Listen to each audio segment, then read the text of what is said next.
wasan Gombe yanzu an tsara mai. Sarki Habu Shehu Habu.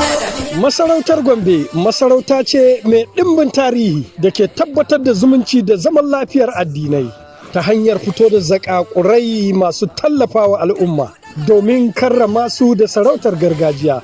Da wannan ne mai girma architect Yunusa Yakubu yake farin cikin gayyatar ɗaukacin al'ummar Gombe birni da karkara domin zuwa wajen tarban manyan baƙi da mai martaba Lamɗa Gombe ya aiko su da saƙon tabbatar da sarautar gargajiya wa injiniya Anas Adamu Muhammad Luber Khadimul Khair wanda zai gudana ranar Asabar 19 ga watan 4 2025 da misalin karfe 4 na yamma a gidan architect Yunusa Yakubu da ke GRA a cikin garin Gombe. Sai mun haɗe da ku a wajen.